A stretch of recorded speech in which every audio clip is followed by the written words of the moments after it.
معزز سامعین السلام علیکم ورحمۃ اللہ وبرکاتہ۔ آج آپ لوگوں کے لیے دو ویڈیو اور لے کر آیا ہوں۔ ٹائٹل تو آپ نے ریڈ کر لیا ہوگا۔ چلتے ہیں ہم اپنی ویڈیو کی طرف بڑھنے سے پہلے آپ ہمارے چینل کو سبسکرائب کر دیں اور گھنٹی کے بیل کو پریس کر دیں تاکہ ہمارے نئے آنے والی ویڈیو سب سے پہلے آپ کو ملے۔ حضرت سیدنا امام شافعی رحمۃ اللہ تعالی علیہ فرماتے ہیں 4 چیزیں آنکھوں کی بنائی کے لیے تقویت کا باعث ہے۔ نمبر 1 قبلہ رو بیٹھنا، نمبر 2 سوتے وقت سرما لگانا، نمبر 3 سبزے کی طرف نظر کرنا اور نمبر 4 لباس کو پاک و صاف رکھنا۔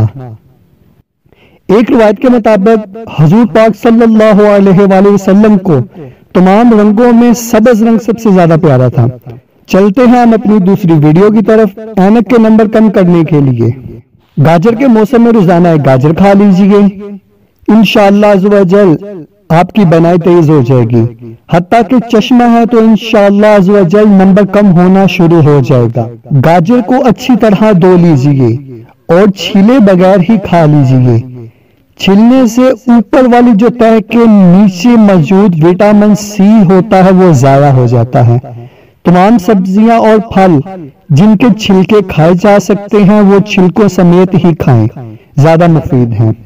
مثلا کدو شریف، آلو، بینگن، ٹماٹر، کھیرا، توری، ٹنڈے، شکرگندی، سیب، چیکو، آڑو وغیرہ کے چھلکے۔ اگر آپ کو یہ ہماری ویڈیو اچھی لگی ہو تو ویڈیو کو لائک، شیئر، کمنٹ کرنا نہ بھولیں اور ہمارے چینل کو سبسکرائب کرنا نہ بھولیں۔